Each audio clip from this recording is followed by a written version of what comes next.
Estás escuchando Radio Objective, la radio del milenio.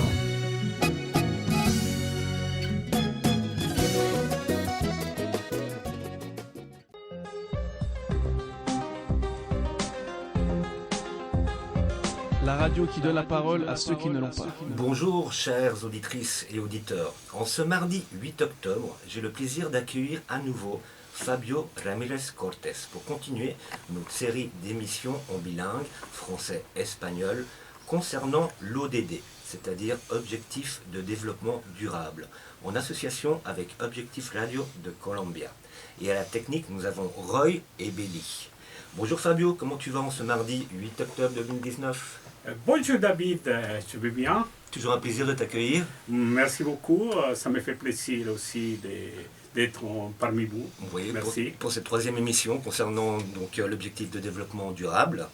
Alors aujourd'hui, nous allons continuer notre lutte afin de sensibiliser les gens à l'importance du recyclage plastique, entre autres, dans le monde et surtout pourquoi et comment faire au mieux pour préserver notre planète. Sommes-nous bien informés sur le recyclage ? Existe-t-il qu'un seul plastique à recycler ? Vous allez le découvrir avec nos investigations et j'espère qu'après cette émission, vous verrez le recyclage différemment. Alors, les matériaux plastiques, vous croyez qu'il n'existe qu'un seul plastique ? Eh bien non, il existe plus de 7 plastiques différents. Les matières plastiques sont utilisées dans divers domaines et constituent un groupe de matériaux très hétérogènes. Alors que les bouteilles à boissons en PET et les bouteilles en plastique vides peuvent être recyclées, il n'en va pas de même des autres produits et emballages en matière plastique. Nous vous expliquons ce qui peut aujourd'hui être collecté séparément et ce qui ne peut pas l'être, et pour quelles raisons. Sac de collecte du plastique. Dans certaines régions de Suisse, il est possible d'acheter des sacs pour la collecte des matières plastiques mixtes. Les consommateurs peuvent ainsi collecter davantage d'emballages de ce type et être amenés à penser que le contenu des sacs est recyclé. Une grande partie des quantités supplémentaires récoltées ne sont pas recyclées, mais incinérées, car la collecte mixte déprécie la qualité de la matière récupérée et une grande partie de celle-ci n'est pas recyclable. Qu'est-ce que tu en penses, Fabio ? Je pense que c'est très intéressant, c'est une chose qu'on doit faire parce qu'on a parlé la dernière fois et puis on avait le problème dans les océans, que c'est plein de plastique, on est en train de tuer toutes les choses qu'il y a là-bas et puis on doit faire quelque chose et c'est très intéressant de parler de ces sujets. Et en plus, plus tard, je vais vous parler de projet qu'on a pour recycler le plastique. Et on va faire... en Colombie ou ça ? Un peu partout dans le monde ? Et on va commencer pas en Colombie, cette fois on va commencer à Genève. Et puis on va faire convertir le plastique en boîte de plastique. Comme ça, on va faire quelque chose de très important. D'accord. Et l'avantage du recyclage, juste une petite parenthèse, les plastiques collectés sont transformés en granulés, utilisés notamment pour la fabrication de gaines de protection de câbles et de cache-câbles. Dans le cas du plastique, justement, il faut toutefois veiller à l'existence d'un bénéfice écologique et économique. De nombreux matériaux composites sont difficiles à séparer les uns des autres, et de tels processus sont très gourmands en énergie. S'il n'est pas possible de les séparer, le recyclage n'est pas judicieux. Que faire ? Je pense qu'une chose importante, c'est avoir la conscience, qu'on doit faire quelque chose. Parce que le problème, c'est que la majorité des gens, ça ne les intéresse pas, ils ne connaissent pas, je ne sais pas. Mais de toute façon, on doit commencer à penser qu'on doit faire quelque chose. Et ce n'est pas attendre que le gouvernement, que les organisations, que les associations, nous-mêmes, on doit faire des choses. On doit commencer à recycler, par exemple. Mais c'est plus dur pour des gens un peu de notre âge, on va dire, où on croyait, quand on est né, on croyait que la planète, elle était sans fin. On avait tout sur la planète. Et là les jeunes se rendent. C'est les jeunes maintenant qui prennent conscience de tout ça. Est-ce qu'il y a un effet...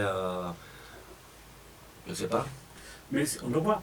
Parce que si tu regardes l'automne, avant, un paysan, il disait de telle date à telle date, c'était l'hiver, c'était tous les stations. On avait les saisons. Voilà, toutes les saisons, pardon. Et puis maintenant, c'est fini tout ça. Par exemple, aujourd'hui, on est le mois d'octobre, et regarde, il fait beau. C'est pas l'automne. Mais Oui. Et ça, regarde aux États-Unis, il fait 40 degrés là, actuellement. tu t'imagines? Alors c'est un grave problème. Alors on doit être conscient parce que le problème, c'est pas qu'il y a beaucoup de chaleur, parce que dans plusieurs pays, la chaleur, ils ne trouvent pas de l'eau, par exemple. Et ça, c'est très grave. Alors on doit faire quelque chose, parce que sinon, Mais le on va détruire. réchauffement de la planète existe vraiment. Ben, Oui, bien c'est un sûr. mythe. Non, bien sûr. On est d'accord. Oui, bien sûr, mais combien de gens ils disent non, ça c'est pas vrai. Si le monsieur Trump, par exemple, aux États-Unis, quand la fille Greta, la suédoise, il parlait de ça, bon, ça c'est des bêtises. Ça, Oui. pas... Alors, on doit prendre conscience qu'on doit faire quelque chose. Tout le monde. Oui. Ça c'est très important. Et maintenant, il faut vraiment le Et faire tout de suite. tout de Oui, c'est pas l'année prochaine, le siècle prochain, parce que ça sera trop tard. D'accord. Et donc, tu avais un sujet, au fait, sur lequel tu voulais parler, en espagnol. Oui. Mhm. Alors, on va faire une partie en espagnol parce que comme notre programme est bilingue, Oui. alors on doit mettre les deux. Et puis, je vais m'éloigner un petit peu du plastique, du recyclage, et les choses que je vais faire, c'est en espagnol. Hablemos de migración.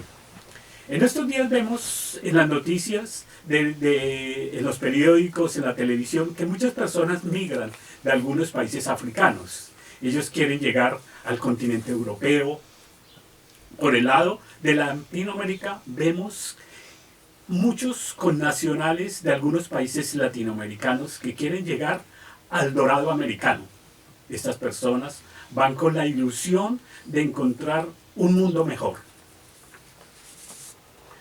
La mayoría de los que vienen de países africanos quieren llegar a un país europeo. Los países que la mayoría de africanos quieren llegar son Alemania, Gran Bretaña, Francia y otros. Ellos llegan en su gran mayoría a Italia, España y otros, Grecia por ejemplo. Estos migrantes africanos sufren de muchos problemas y algunos mueren en alta mar. Por ejemplo, además que algunas mujeres son violadas y muchos los roban lo poco que traen y muchos de ellos imaginan antes de partir que eso les puede pasar, pero esos hechos no los hacen desistir de sus objetivos de llegar a otros países que le van a cambiar sus condiciones de vida. Ese es el sueño que ellos tienen. Estos migrantes han vivido situaciones miserables en sus países respectivos desde hace mucho tiempo y lo han vivido a través de sus respectivas familias, ya que esta situación es un círculo vicioso. Razones de la migración. Primero que todo, las guerras, están también los conflictos políticos internos de cada país, la pobreza, ese es un problema grave, la falta de educación, hay gente que no tiene nada, no pueden ir a estudiar, la falta de oportunidades, como no tienen estudios, pues es muy complicado. Son lamentables las situaciones que viven los migrantes. Si vemos por el lado latinoamericano, podemos leer que hay un tren que va desde la frontera con Guatemala hasta la frontera con Estados Unidos. En este tren, que lo llaman la Bestia, se suben los migrantes en el techo del tren para de esta manera llegar a alcanzar su sueño americano. Muchos de ellos no lo logran, ya que durante el viaje se duermen en el techo del tren y muchos caen y de esta manera solo encuentran la muerte. Son historias tristes, pero así pasa. Del lado europeo, los africanos que intentan llegar con medios de transporte no muy seguros. Este viaje lo hacen a través de alta mar, este viaje lo hacen en embarcaciones no muy seguras y algunos lo que encuentran es nuevamente la muerte. La solución para los migrantes, objetivos de desarrollo sostenible, que es el tema que estamos trabajando aquí en Radio Shanchen y Radio Objectif. Poner fin a la pobreza en todas sus formas en todo el mundo. 2. Poner fin al hambre y lograr la seguridad alimentaria y la mejora de la nutrición y promover la agricultura sostenible. 3. Garantizar una vida sana y promover el bienestar para todos en todas las edades. 4. Garantizar una educación inclusiva, equitativa y de calidad y promover oportunidades de aprendizaje durante toda la vida para todos. 5. Lograr la igualdad entre los géneros y empoderar a todas las mujeres y las niñas. 6. Garantizar la disponibilidad de agua y su gestión sostenible y el saneamiento para todos. Esta parte es importante que sea para todos. 7. Garantizar el acceso a una energía asequible, segura, sostenible y moderna nuevamente para todos. 8. Promover el crecimiento económico sostenido, incluso y sostenible, el empleo pleno y productivo y el trabajo decente nuevamente para todos.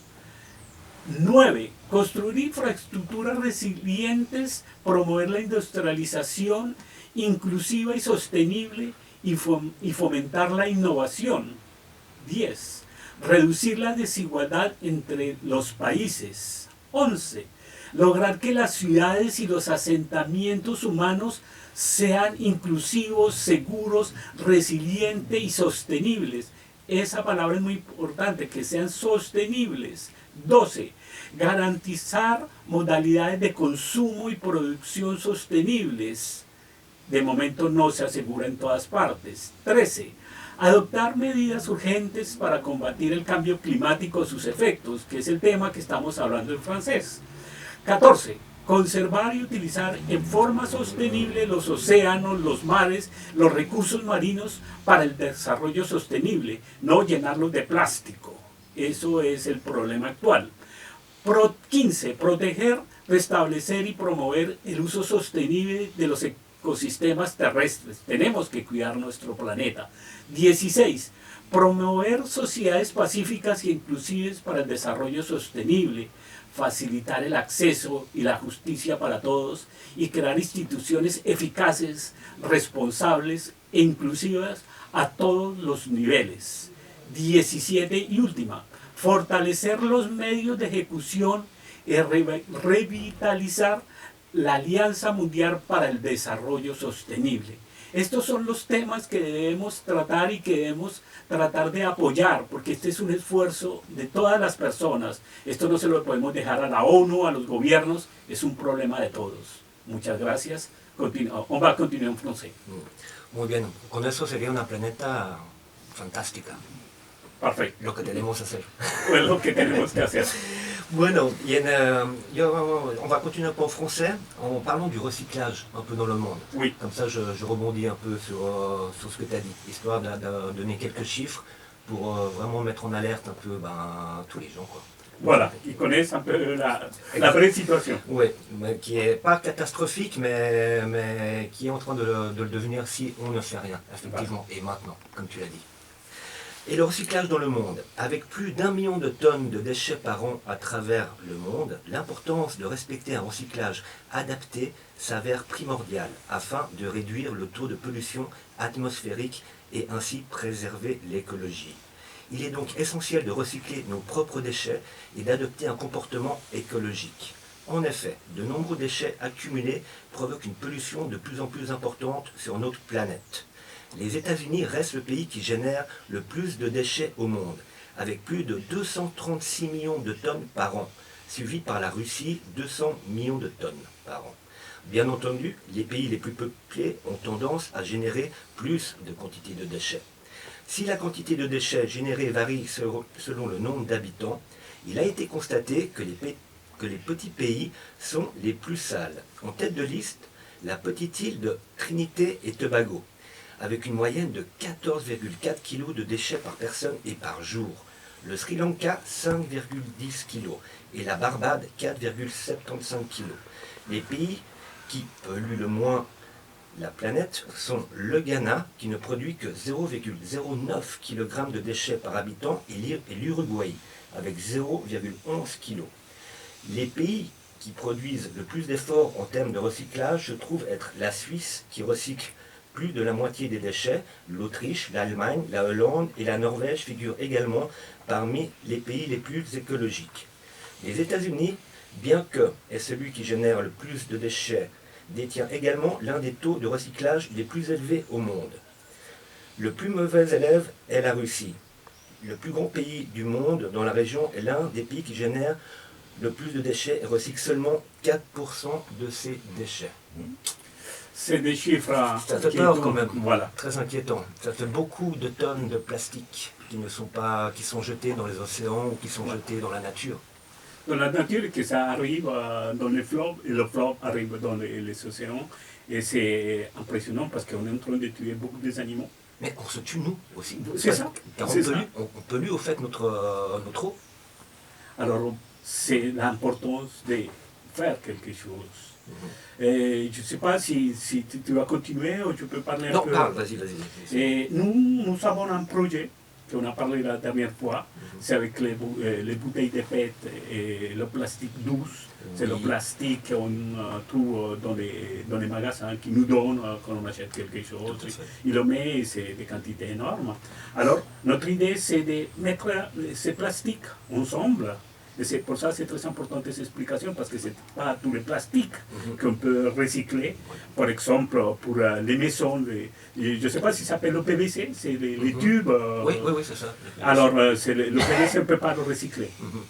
Mais les autres, oui, mais même les bouchons des bouteilles. Des bouteilles PET. Voilà, des bouteilles PET, on peut le recycler. Et avec ça, et avec Carrefour Rue et Aidez-nous aider, c'est l'organisation qui je représente, et on va faire un projet pour mettre tout ça ensemble. Et pour cela, je viens d'avoir une réunion très importante avec l'Université de Genève, et ils sont d'accord que leurs étudiants ils fassent les machines, qu'ils dessinent les machines pour recycler tout ça. Et je pense que ça c'est quelque chose de très important, parce que c'est une façon réelle qu'on va faire quelque chose pour la planète. Parce que qu'est-ce qu'on va faire? On met des bouteilles de PET de plastique et on le convertit, si je l'appelle comme ça, en bois plastique. Et avec ça, on va faire des maisons, on va faire des objets, on va faire plein de choses, des meubles, toutes les choses que tu veux. On va le faire de cette façon, et c'est une façon sûre d'aider notre planète. Et en plus, le problème du PET, c'est des milliers d'années pour se détruire. Oui, pour se désintégrer dans la nature, oui. Voilà. Mais par contre, ici, c'est magnifique, c'est régler le problème. Et c'est utile surtout. Et c'est utile. On va l'utiliser pour quelque chose.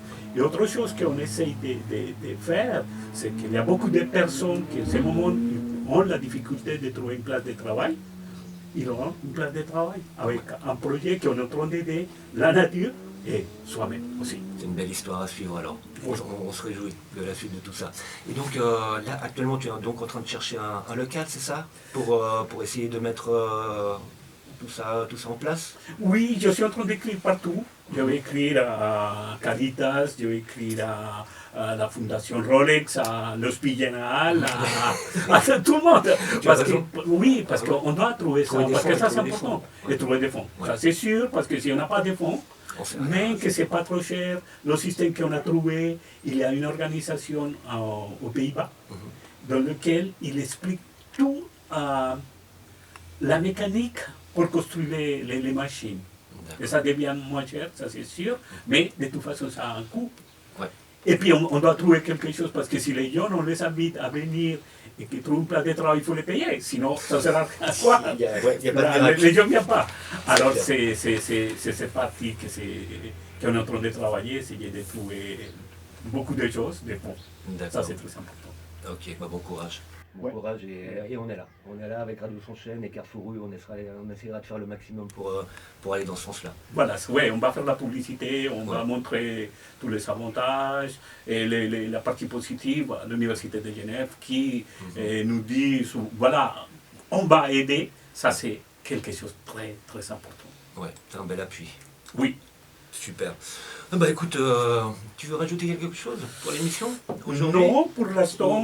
Pour l'instant ça va. J'ai juste au fait parlé du Swiss Recycling, vu que la Suisse au fait est le pays qui recycle, un des pays qui recycle le plus au monde, et ça depuis des années. Et c'est grâce justement à cette association en fait que tout ce recyclage a été fait depuis de nombreuses années. Donc le Swiss Recycling est synonyme de qualité supérieure, de transparence et de développement durable à toutes les étapes du recyclage, de la collecte sélective à la valorisation et à l'utilisation du matériau secondaire, en passant par la logistique. Les membres s'engagent à mettre en œuvre les standards définis dans la charte Swiss Recycling. Il s'agit notamment de la transparence au niveau des flux de matière et des flux financiers, de l'optimalisation de la reprise et du développement durable. Donc c'est grâce au fait à cette association Swiss Recycling que les Suisses ont cette prise de conscience et cette obligation aussi, parce que c'est une obligation en Suisse de recycler ces déchets. Partout sauf à Genève. Je trouve que les choses que tu viens de dire, c'est très important. Et comme on fait aussi pour l'Amérique latine, parce qu'en Amérique latine, les gens recyclent moins. Ouais. Il y en a des gens qui recyclent, mais c'est moins qu'ici. Alors c'est un bel exemple à suivre. On fera un reportage en espagnol pour les gens qui ne parlent pas français, pour faire expliquer pourquoi la Suisse est le champion du monde du recyclage. Oui, on essaiera de faire venir quelqu'un de la voirie pour nous expliquer tout ça, de la voirie de Genève, voilà. Pour nous expliquer un peu le fonctionnement. Un peu. Et peut-être si on peut y aller là-bas, parce qu'il nous explique comment c'est le système, parce que je crois que ce système... vraiment les étapes par étape. Ouais. Voilà, et ce système, c'est très important que les gens en Amérique latine, partout, l'autre qui parle espagnol aussi, qu'ils puissent faire quelque chose pour la planète. Exactement. C'est important. Bon, avec un bel exemple, la Suisse. Parfait, Fabio. Bon, écoute, pour moi, j'ai passé un super bon moment avec toi. Voilà. ¿Tu as quelque chose à rajouter? ¿Tu veux dire quelque chose? Oui, me despedirme en español. Muchas gracias a todos. Gracias por habernos escuchado. Esperamos que nos sigan. Vamos a estar cada 15 días con cosas diferentes como lo hemos hecho hasta ahora, pero cosas importantes.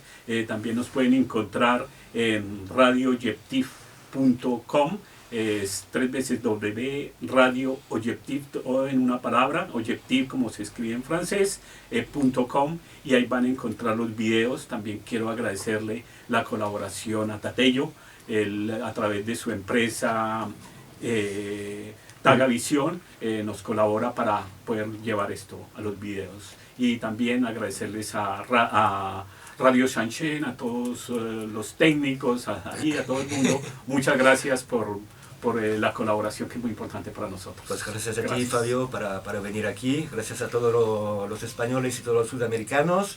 Y nos vemos pronto. Merci à tous d'avoir écouté cette émission et on se retrouve dans 2 semaines. Bonne journée à tous. Au revoir. Au revoir. Merci. Muy bien. Perfecto. Estás escuchando Radio Objectif, la radio del milenio.